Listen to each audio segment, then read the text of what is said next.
Well, hi, everybody. Welcome to today's webinar hosted by KaiNexus. I'm Mark Rabin, Senior Advisor from KaiNexus. I'm really excited that we are joined by our presenter, Elizabeth Swann, giving a presentation titled Deepen Your Lean Leadership Skills with Brain Science. So I will tell you more about Elizabeth, a more formal introduction in a minute, but welcome. Thank you, everybody, for being here. Elizabeth Swann is consulted in the business process performance industry for over 30 years. Her experience spans from helping local nonprofits expand their reach to guiding Fortune 100 companies through lean transformations. She has trained and mentored thousands through their improvement projects, generating millions in savings. Elizabeth has deep expertise coaching problem solvers and facilitating leadership retreats, strategic planning sessions, process walks, and Kaizen events. Among other things, she is the co-designer and lead instructor for the Lean Six Sigma Leadership course at the University of California, San Diego. She's a co-founder of the Just-in-Time Cafe and co-host of the Just-in-Time Cafe podcast, so check that out. She previously co-authored a book, The Problem Solver's Toolkit, a surprisingly simple guide to your Lean Six Sigma journey, and her latest book, just released this month, hot off the presses on the Amazon new release and some bestseller lists, not just for new releases.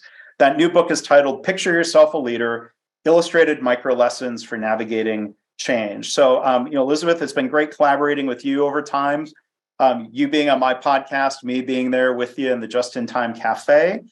Congratulations again on the book, and really excited to hear what you have to share. I will turn it over to you. All right. Thank you, Mark. So this webinar is just a product of having written the book. And it's based on what I learned while kind of finding out why we have influence, why we don't have influence, what gets in our way. And a lot of it turned out to be what's going on in our brains. So today we're going to look at, what gets in the way of good problem-solving mindsets, how brain science helps and hinders, and then ways we can adapt and leverage based on that reality.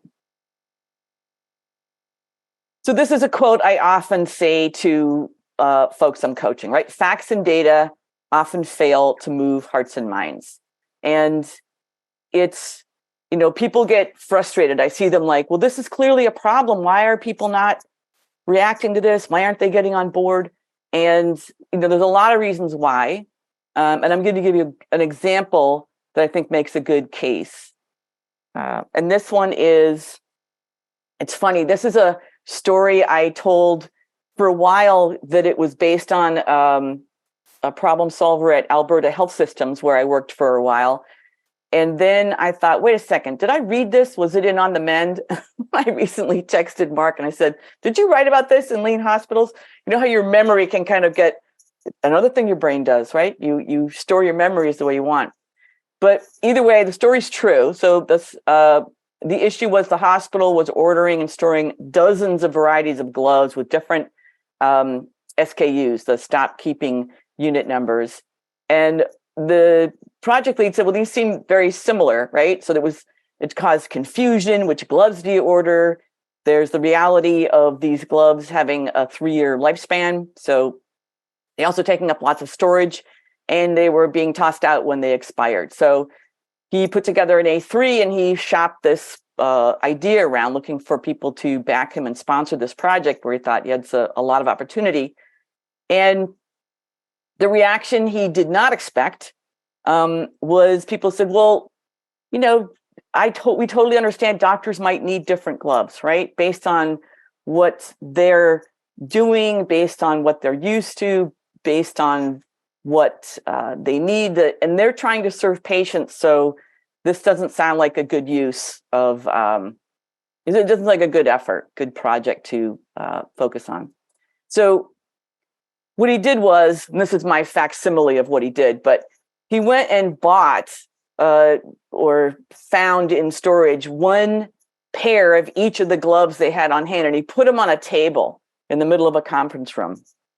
And he showed them, and people were like, wow, I did not know that the gloves were that similar, right? That this is just, and how many of these, are we actively ordering and why? And so that this finally started to move folks, right? Like, and so he got a road show, and he went to the different hospitals in the network and showcased just the reality of what was happening.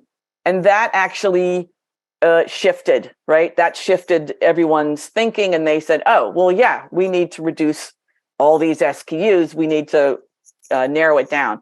And then the article Mark forwarded this morning to me was the results of a hospital glove project with New York Health and Hospital Corporation. They stocked 20 varieties of rubber gloves, different colors, thicknesses. And as a result of their investigations, they reduced it so doctors could choose from two types. Then they could negotiate the price of the 132,000 cases of gloves they ordered every year, down from $58 a case to $28 a case. So that one project had a savings of $4 million a year on gloves, right? So that's just massive, and this made the difference. So then I just wondering what makes the difference why does this image, why did that pile of gloves make such a difference? And it has to do with how our brain works. So I'm doing a little simulation with you. It's walking through a process here.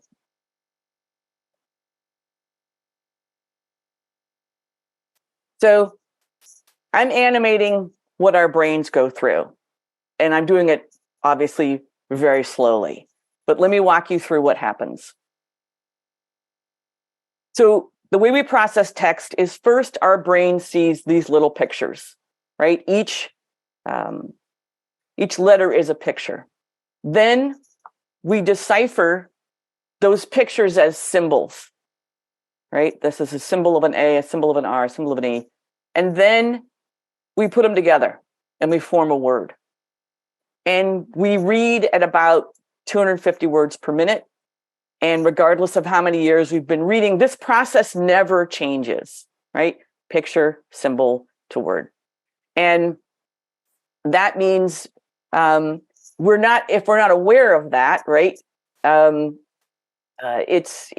how it impacts how people are interpreting what we're writing or putting into text, that can make a difference. And by the way, this is from Brain Rules by John Medina. If you have never read that book, that is a fascinating book. I think there's 10 basic brain rules, but this is one of them.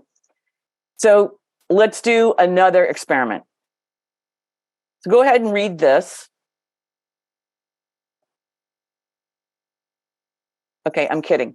So you don't have to read that, but I just wanted to show that the image got that across. You could get more information. In fact, there's some cool information here. I learned a term I wasn't aware of, which is a tiger is one of the most popular of the world's charismatic megafauna. Have you ever heard that word? That's an awesome word. I mean, that is like hippos and rhinos and lions and jaguars and so all that stuff. But this, why, how much faster we take in that image, and it's 60,000 times faster, right? So we process an image in 13 milliseconds. And we do that because it affected survival, right? We depend on vision to see tigers, right? So we have a preference for visuals, and we're much faster at it. So I can give you facts and data, but if I do it with an image, I'm going to have a faster effect, and often it can affect other parts, right? It can affect us emotionally. And I know there's lots of research out there I won't get into today that most of our decisions are driven by emotion. So just looking at images makes that huge difference.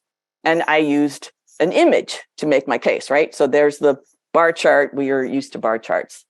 So here's another example. I just got this. I think it was even yesterday. And this is a really interesting example. This came from Angela Duckworth. She's the author of Grit. And I subscribe to her mailing list for what she calls her character lab. And she just sort of produces results of research they've done. This is a recent article she called Seeing is Believing. And this was part of trying to get kids to understand climate change or the importance of climate change, which doesn't have to be just kids. It could be for anybody. But this photo shows, since there were no bees left, right, in this growing region, the farmers had to pollinate their crops themselves. So that, just the impact of that visual is tells a story, right? So that right there. And they found that their research was, that using photos combined with information gives you a greater appreciation for the subject, right? Whatever that is. And we don't always have an image that's compelling, right? That we don't, we're working in processes and you might think, well, I don't know what the image is going to be. I'm working in it's a workflow, right? Am I taking photos of the workflow? Like it may not, and maybe you are, right? But the, if we don't have an image, then there's another avenue we can go. So this, also from the book, this is a team lead I was working with. It was a little childcare nonprofit locally here on the Cape. And her project, she's the office manager, she wanted to reduce expenses for the organization by $2,000 a month, right? And she started working on this, and she, because she saw that there were dishwashers and plates and everything in these childcare centers, but nobody was using them. They were using paper plates and ordering plastic utensils, and everybody was ordering their own soap and cleaners and stuff like that. So she was, putting forth, hey, I bought this new cleaner, because I can get it in bulk and I can get, reduced price. And everyone said, oh, this is horrible. I don't like the smell. It irritates my skin. Why are you doing this? What's the big deal? How expensive is a cleaner?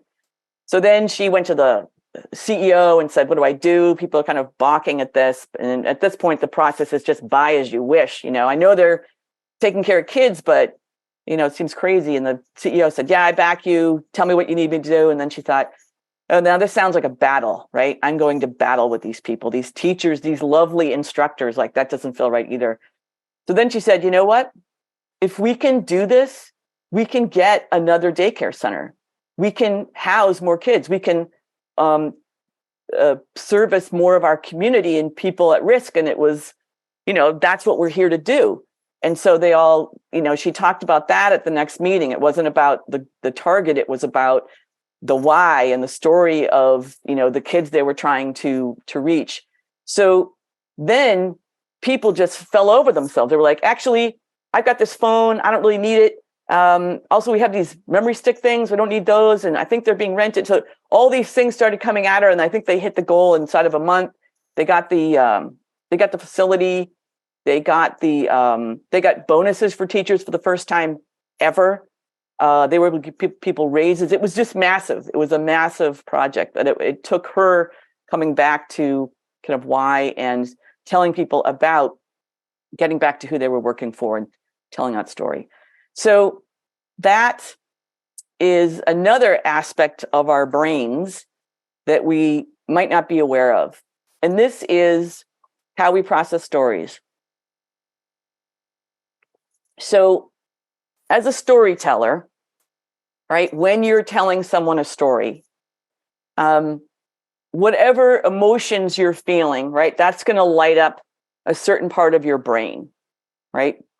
And as you tell the story, the person who's listening to you, if you're explaining something that you felt a sense of terror, they're going to mirror that sense of terror. If you're telling something that made you excited, then the same part of their brain is going to mirror that excitement. So this phenomenon is called neural coupling.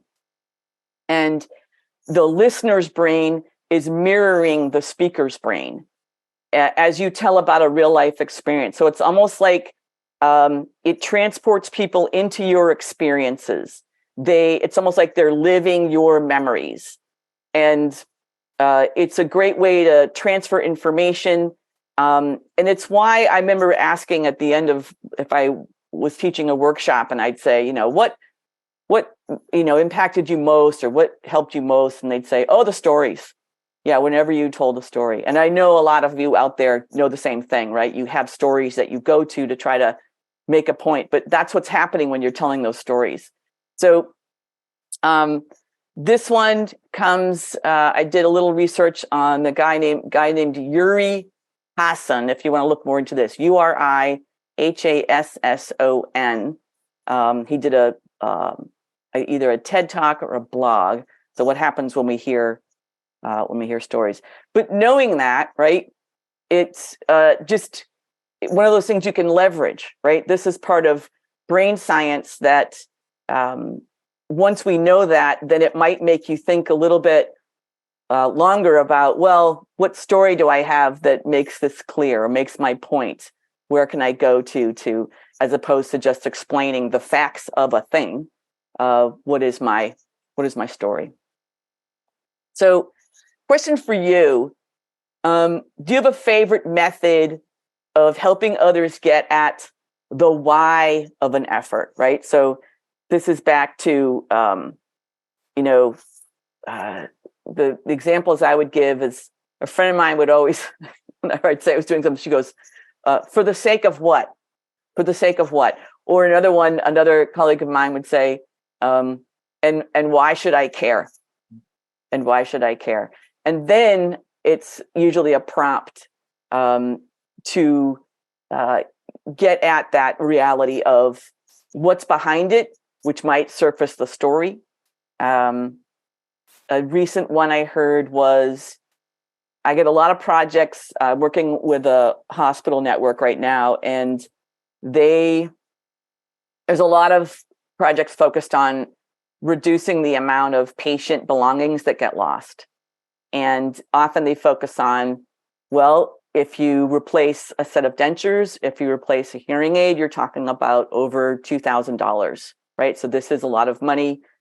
I'd seen about 2 or 3 of these projects, and then a most recent one, she said, she told the story of a gentleman whose hearing aid got lost, and he was recovering from a stroke and losing his hearing aid. It took 3 months to get the new hearing aid, and his rehab was stalled for 3 months, right? So he's recovering from a stroke and he's unable to make progress for 3 months.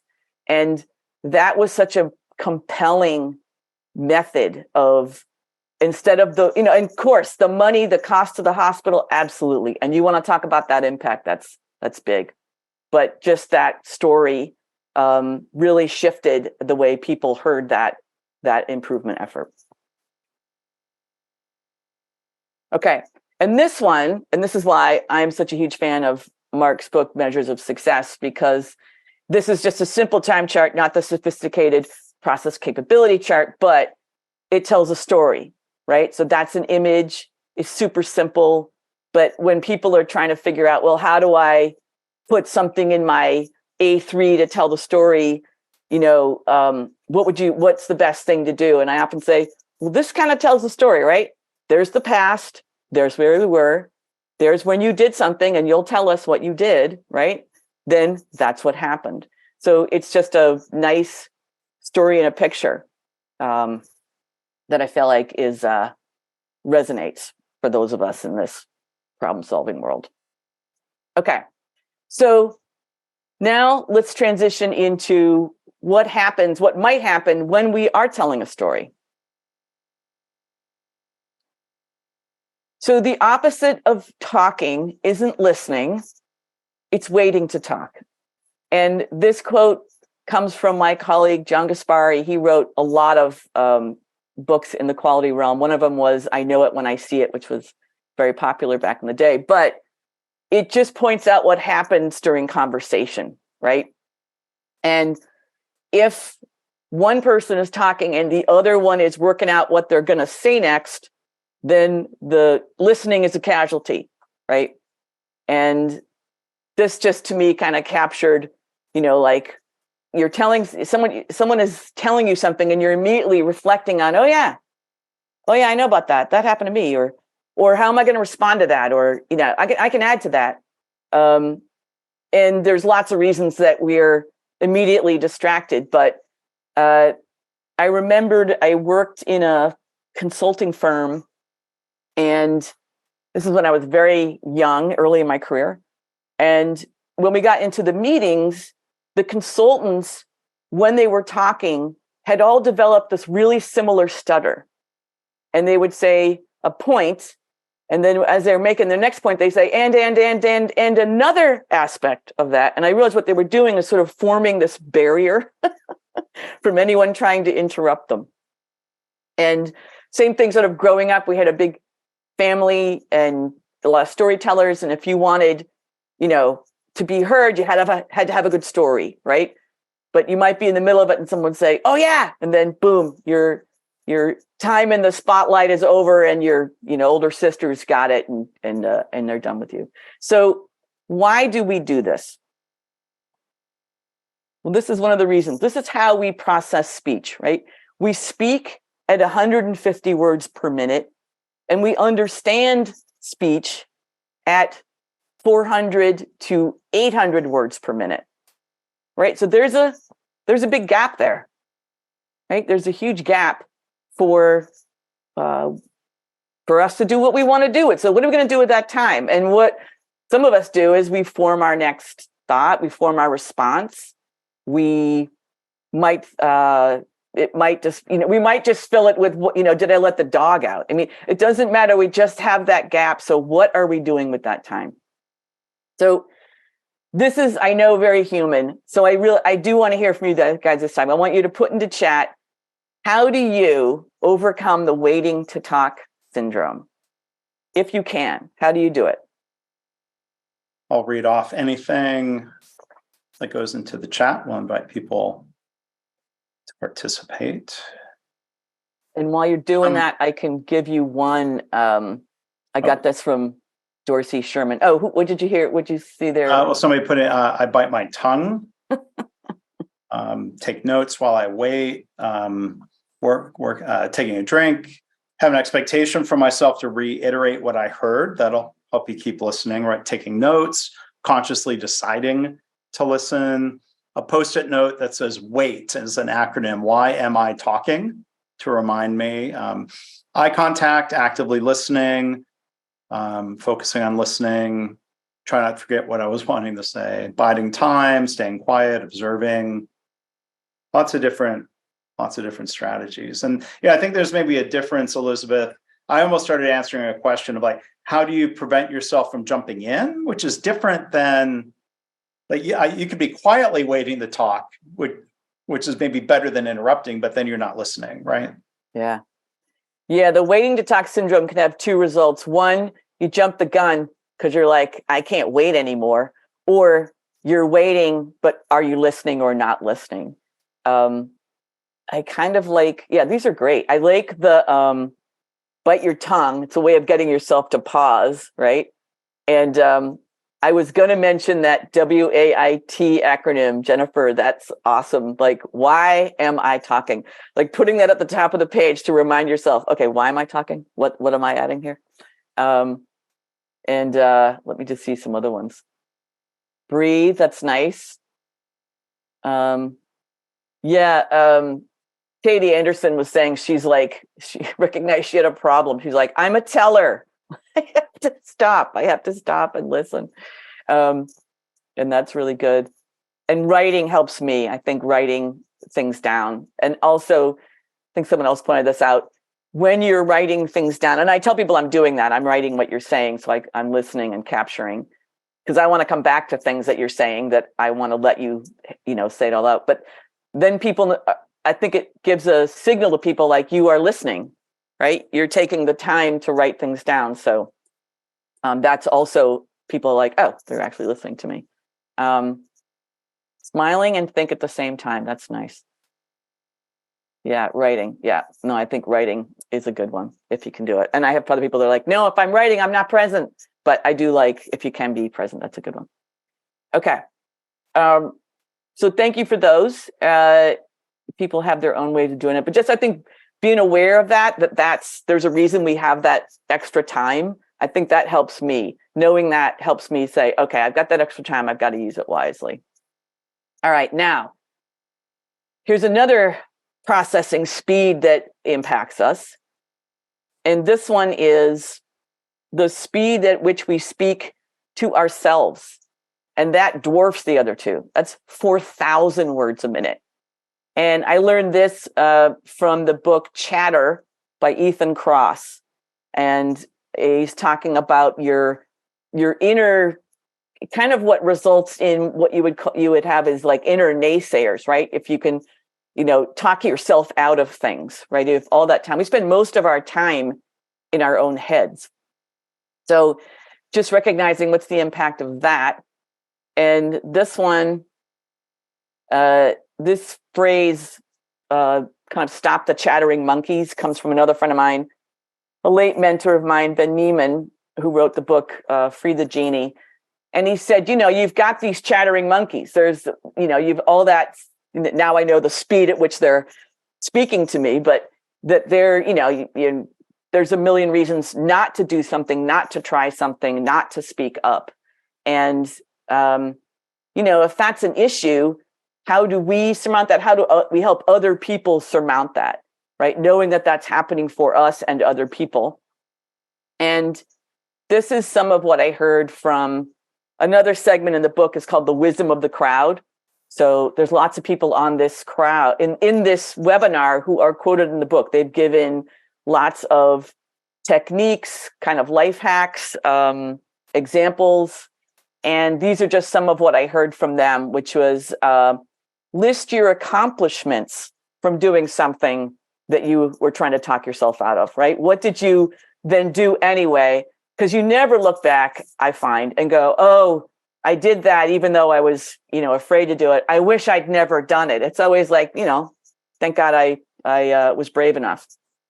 And I think this is Ruth Archer pointed out, stress, your body processes stress chemicals the same as excitement. So just reframe, instead of being stressed, I'm excited about this. And what do you do with that, right? That gives you energy, and you can make use of that energy.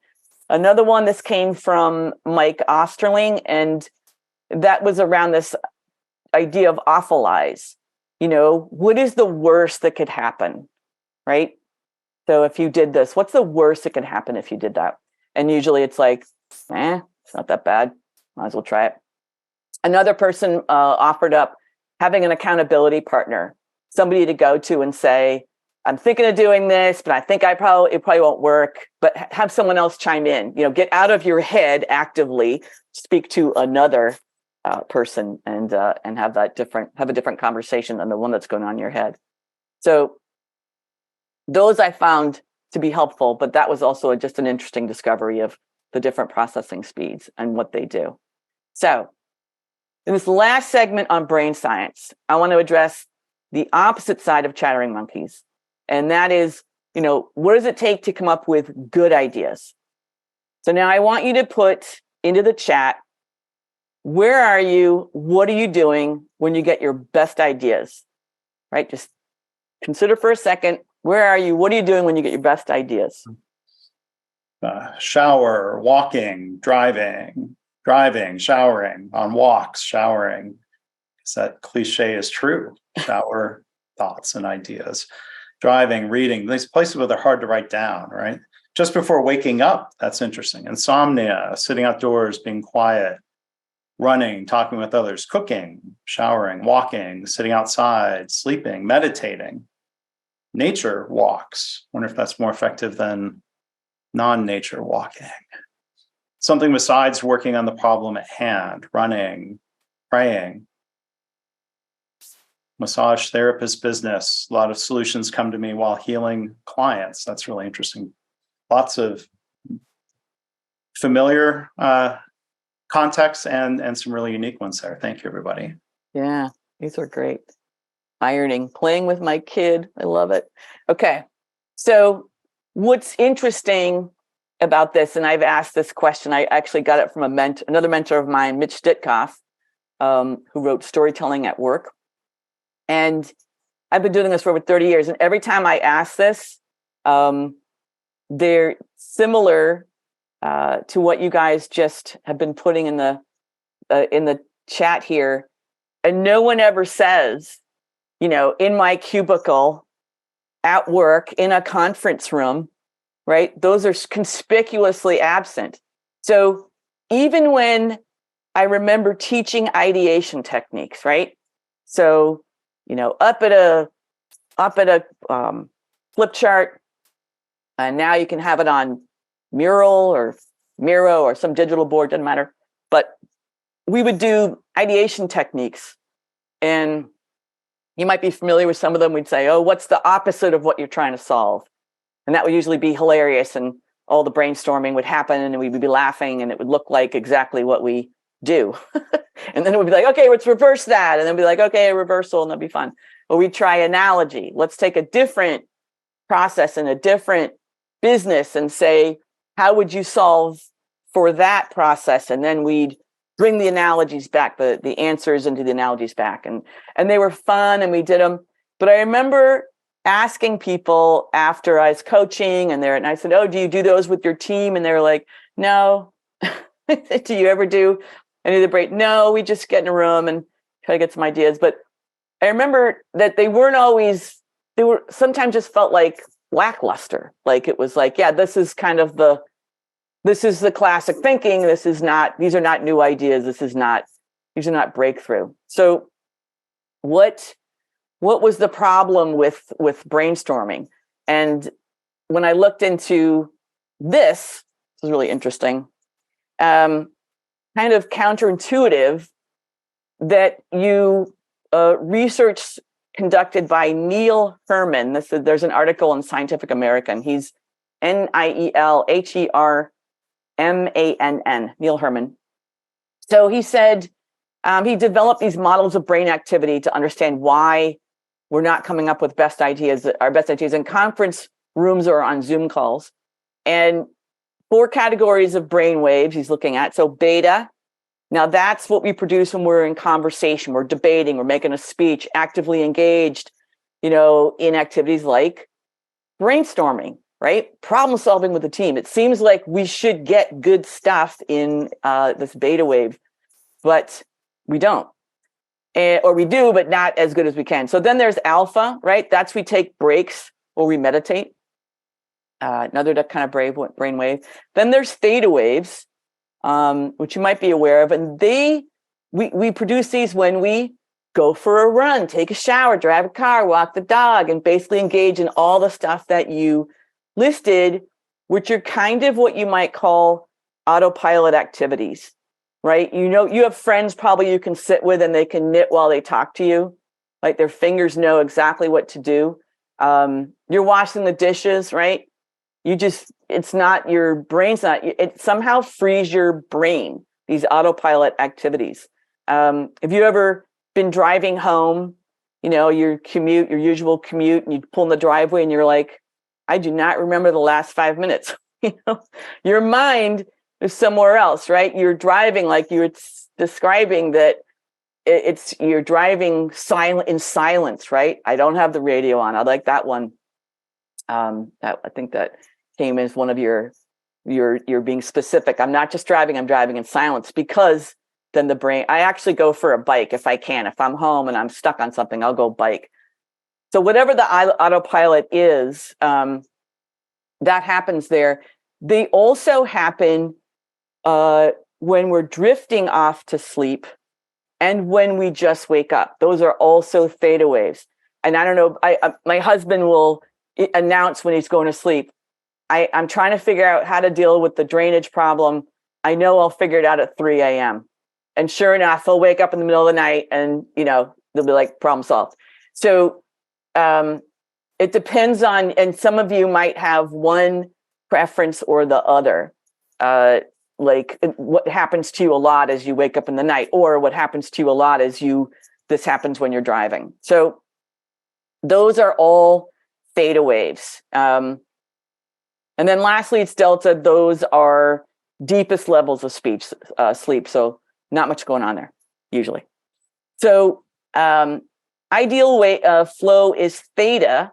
So how do we take advantage of that. And you can't you're usually not sleeping and showering on the job. So what exactly can we do to make the difference? So just out of curiosity, I think I kind of know it from what you said though, but where do you prefer? Is it the autopilot or is it the waking up, drifting off to sleep? What people say, autopilot, number 2, number 1, autopilot. I guess that's number 1. 1, 2, cutting the grass. I guess that's an autopilot activity. Looks like kind of a almost 50-50 mix, maybe 67% the autopilot activities. Interesting. I sort of assumed it was more autopilot, but it's interesting to hear that it's mixed, or it looks like 50-50. Or, well, maybe it's 70-30. We're getting more votes coming in. I don't know if the votes have been. No, we're not doing pure science here, Mark. We're not doing pure science. Right. We're just we're winging it. All right. So let's talk about then what do we do? All right. So based on your favorite method, there's ways to capture stuff, right? So I keep a pad by my bed. So I always have a pencil and a little spiral notebook, and I just, middle of the night, tell Mark Graban, blah, blah, blah. Right. So I want to capture that as soon as I get it, because I know, I don't think it's ever been the case that my brain was a steel trap, or any of ours are, right? So those ideas come, you got to grab them. So another suggestion I heard was someone likes Google Keep, right? An app that they can sync across platforms, capture their ideas, lists, photos. Because some people just they photograph stuff. They go, that's a good idea. They want to photograph it. You can send yourself messages. I don't know if you've ever done that. I'll text myself, remember this, do this, look at this. Another one is dictating into your phone. I got another friend that likes that.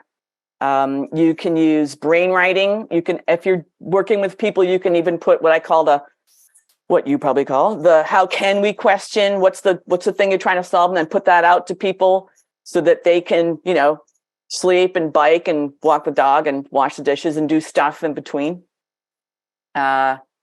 Use Siri, Apple Notes, nice. So yeah, lots of different ways here. Now, what if you are facilitating?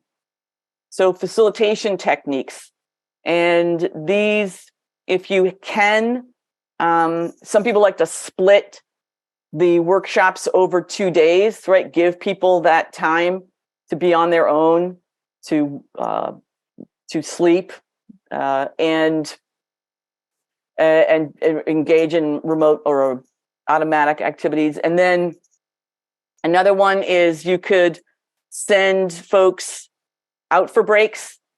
I think I got these from probably some people on this call. So take a walk in between sessions. That might have even been Tracy Defoe, right? So give people time to go take a walk.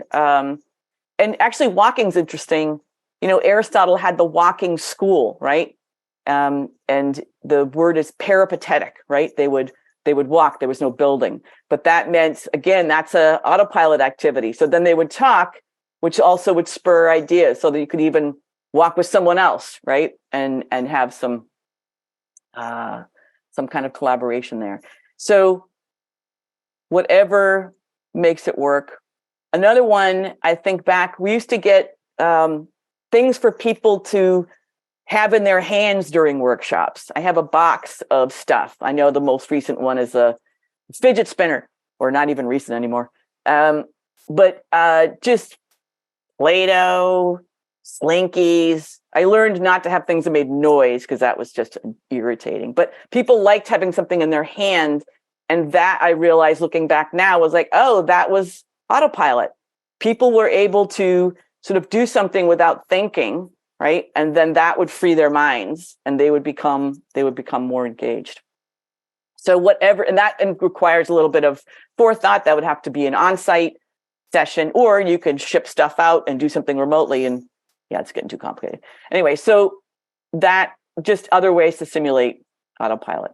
Okay, so stepping back, I just gave you a lot of things to think about, the way your brain works, but facts and data may not always compel people. So since we process images 60,000 times faster than text, what are some imagery that will help make the case you're trying to make, help influence people, draw them in?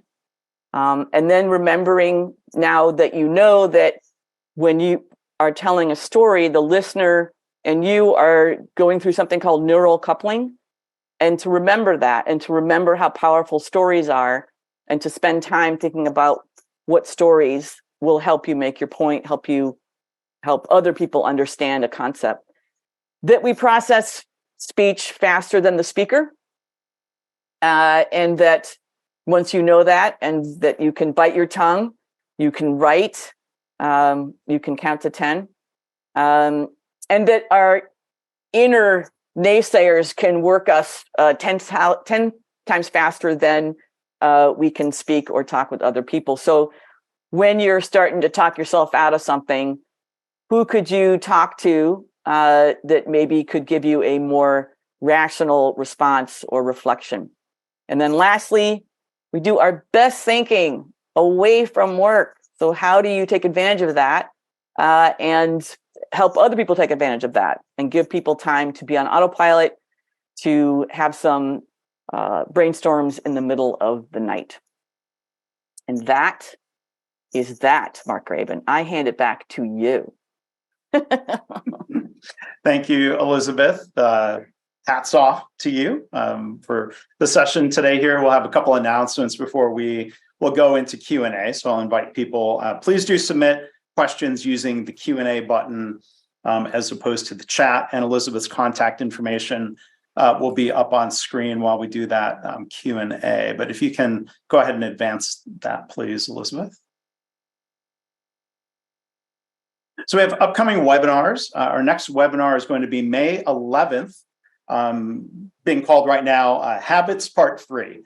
Some of you may know, or you may have attended the first two webinars in this series about habit loops and the power of habits in organizations, as presented very well by Greg Jacobson and Morgan Wright. So that's open to everybody. Registration is not open yet, but you can register to get notified of future webinars, or because you register for this one, we'll tell you about future webinars, but you can always learn more at KaiNexus.com/webinars.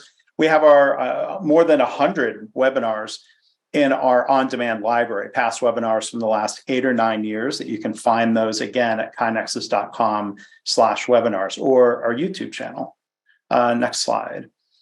We invite you to check out our blogs. If you can advance. blog.kainexus.com. There we go. Something new posted a couple of times a week about building a culture of improvement, spreading continuous improvement. We invite you to check that out, blog.kainexus.com. And then finally, I want to tell you about our podcast, the KaiNexus Continuous Improvement Podcast. You can find it at kainexus.com/podcasts. You can find it, I think, anywhere you would find and listen to podcasts. Let me know if that's not true, if there's a podcast service you use that we are not in. The audio from today's session will be in the podcast feed if you want to revisit it, if you want to share it with colleagues. We certainly invite you to share or rewatch or listen to this with people when you have time. All right, so with that, we will go into the Q&A. If you can, we'll put up Elizabeth's website, her email address, and I'm also going to put in a link about the book launch party tomorrow. I'm going to put a link in the chat if you want to say something about that as well, Elizabeth. Say it again, Mark.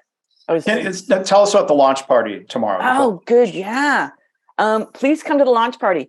Karen Martin, a colleague of many of you, and Tracy O'Rourke, my partner at the Just in Time Cafe, are hosting a virtual book launch party where there will also be there's free books. Well, there's prizes of books and magnets, and let's see, what else was there?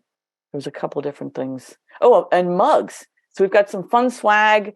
We have some activities If you know Tracy O'Rourke at all, you know this will be a very fun book launch party. So I would really love it. Any of you interested, please come, please join us. And Mark has given you the link. It'll be a great time. Yeah, I plan on being there, and I think it'll be great fun. And again, congratulations on the launch of the book. A question here from Andrus. First off, great work, great summary of these topics here. What's your next goal or topic or focus point right now? Your next goal, topic, or focus point. Interesting. I think it is, people find the book has 50 chapters, and each one you could just pick it up. I recently had someone tell me, hey, this book is great for someone with ADD. You can pick it up anywhere. So each little chapter is like a nugget in itself. And someone said, hey, could you make me create a guide that tells people, hey, if you're dealing with the issue of people not listening, what are all the different chapters that would help with that? Or what if you're struggling to make sure that you get your point across? Whatever the issue is, I could make a guide for people so they could see what are all the different chapters that would help you with that particular issue. I know there's an awesome index and a great table of contents, but this would be, why not have a little guide that puts it all together for the reader? I'm not to put you on the spot or create more work for you, but I think each of those chapters could, in a way, become a book. These are a lot of really interesting topics that I'm making a note of that, Mark. I'm going to start writing that right now. Whole series. Picture yourself a writer of a series of books. All right, we have a question from Sam, and then I'm going to go to Stephanie. Different question format here, but just heads up, Stephanie, you're on deck, and I'll tell the audience what's going on there. Here's a question from Sam. In most of my meetings, people talk over each other or can't wait to speak until the other person is done. Do you have any tips to address this nicely? Or I'll add on effectively if nice isn't necessarily the way to do it. I don't know. Go. Yeah, I mean, that sounds like it could also be company culture. And I've actually dealt with, I worked in South America, and I remember everyone was talking over each other, and someone said to me, but that's how we communicate. Like, that's normal. So obviously it depends on what the culture is. But what I do a lot when I have, I'm with people, and I can tell someone has something to say, and boom, somebody has just, wiped that out. Right. Then I'll try saying, hey, so-and-so, you were about to say something about X. I'm dying to hear it, or can you say more about that? Now, when you do that, you've both opened the gate and said, I want to hear that person. You've also let the other person know without pointing at them and going, why do you keep like, you're not putting any blame on them. You're just opening it up. But I found people come back to me and say, thanks for doing that. And thanks for not calling me out. Like, I shouldn't have jumped in like that. I was just excited. I mean, it's not, another one of the things I often say is assume good intent, right? Mm-hmm. So, and I'm not the originator of that statement, but just saying that helps. But anyway, I hope that is helpful. Yeah, and there was a comment on the question from Carl that says, I can relate. We've had to use meeting moderators for a couple of meetings before we get better at this. Yeah. Yeah. If you have an official moderator, obviously that will help quite a bit, but you can play backstory moderator or back channel moderator. Mm-hmm. And it's hard to navigate this sometimes. I was reminded earlier talking with somebody of a time when I was going back and forth with a client in Indiana and a client on Long Island. In Indiana, it was one extreme where basically nobody spoke unless they raised their hand and got called on. In the New York group, if there were 10 people in the room, 8 would be talking at the same time. And like for them, that was normal. It was acceptable. It was hard for me to navigate, especially going back and forth. But. Yeah, cultures are so interesting. I remember we had 2 consulting teams came together. We were going to work with Starwood Hotels and Resorts. In the beginning, it was like, how are we going to partner? So we all met together, and we were going around the room to say who we are, introduce, and someone would be explaining something, and someone from the other team would say, got it. And every once in a while, someone would cut you off and go, got it. And those of us from the East Coast were like, what's going on with this? They keep cutting us off. and they had to explain this sort of cultural norm of being kind to someone, saying, I've got it now. You don't have to relay the rest of the stuff that I've forgotten how it worked, but I still don't like that technique. But having it explained was helping me understand, it's cultural. It's polite for them.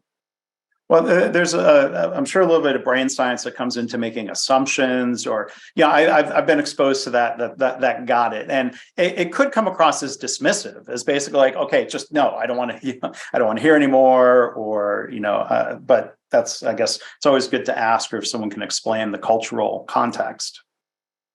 Yeah. A big help. All right, so I'm going to ask Stephanie Hill from our KaiNexus team to unmute and go ahead and you can ask your question live for Elizabeth. All right. Hey, Elizabeth, wonderful job. Very thought-provoking. So my question is, if you are working with a company, doing facilitation of a meeting or an event, and they are very short-staffed, as a lot of companies have been lately, how do you quickly and effectively explain taking time that might be initially perceived as like wasting time for engaging people's theta waves? So taking these big breaks or adding some time for some creative brainstorming, those kinds of things. How would you effectively explain the why behind that? I might take a different tack. Like if everyone is that strapped and, the concept of taking extra time to wash the dishes is not going to go over. I think delineating between when we're at work, we're doing this, giving people that how can we question whatever it is you're working on to take with them, go home and do those autopilot activities or get those ideas at night and come back in and share, right? So let that not have that if it feels like time is tight for people, that I wouldn't do it at work. I don't know if that's helpful. Yep. Thank you. Yeah. Great. Thank you, Stephanie, for doing the question in that format, little experiment. So thank you for doing that.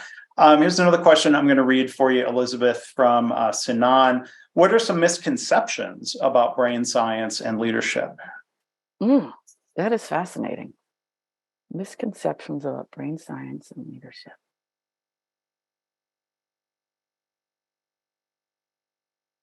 I'd say one thing, I don't know if it's a misconception, but I think as a leader, we, by the time we've been in the business for a while, we're adding value, right? And we might think that we're adding value by, offering up a nugget, a piece of wisdom that, what we say in the meeting, that speaking is our job as leaders, that we've got to be putting forth ideas.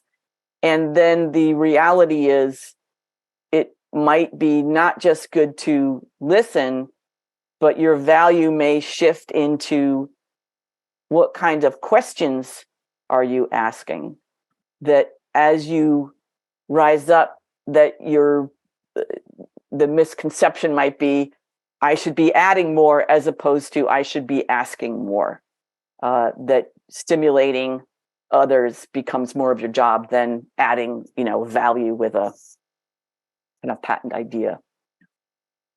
I mean, a lot of it comes down to how does our organization define leadership, right? I mean, there are many different models and definitions that we run across, right, Elizabeth?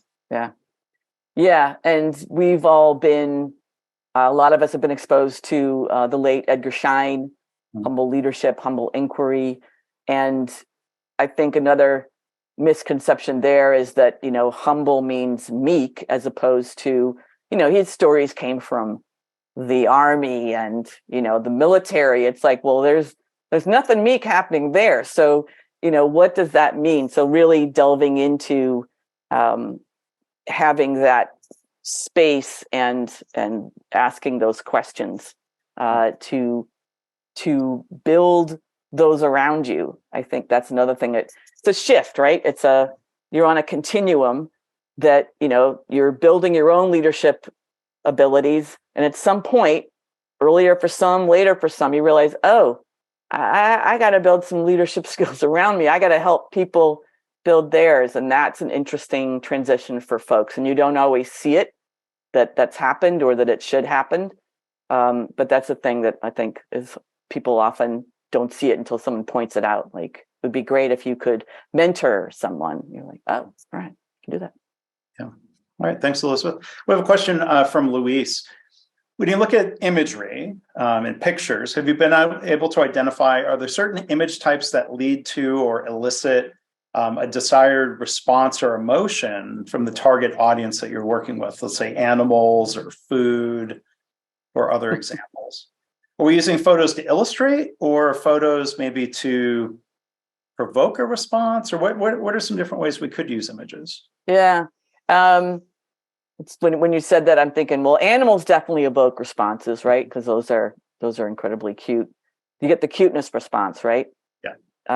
But in terms of emotion, in the classic annoying answer, it depends. That you could be, someone was telling me they went to the Gemba, try to understand the particular process they were tasked with, and they thought people weren't doing things because they were too busy. And then they saw, oh my goodness, the noise and the hubbub, like the amount of people. And so just got a photograph of just how many people were in this, area. That how do you get clarity and figure out what's happening if it's, it's so crowded? So, how do you capture the thing that's happening, right? And a classic is the 5 S's. Those are often like, shocking. How could this place have looked like this at first? Another person recently, it was a physician dealing with what she thought initially was the minor issue of where are the clippers in the ER? Like, we are always searching for the clippers. We have to use them before surgery and often go pilfer them from other ERs and spend all this time. And she took a photograph and said, can you find the clippers?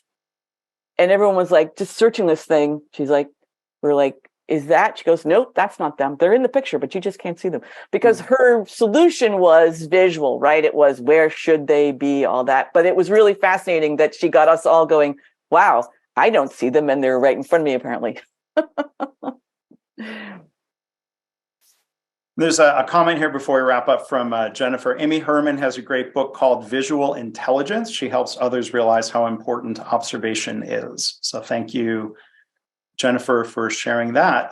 Thank you, everybody, for attending today. Great turnout, great response to the webinar. Elizabeth, thank you so much for doing the presentation today. And again, congratulations on the big event here, the launch of your book, Picture Yourself a Leader, as people see on screen. I'm going to put in the chat once more, in the flood of thank you, great job, great insight comments that are coming through. You can register for the launch party tomorrow for Elizabeth's book with Karen Martin and friends. So look forward to that. And thank you again. Thanks for doing the webinar. And hopefully we'll see everybody in the future in the audience, or if you have a presentation to give, reach out and let us know. But Elizabeth, thank you for doing that today. Really enjoyed it. It's been a pleasure, Mark. Bye, everybody.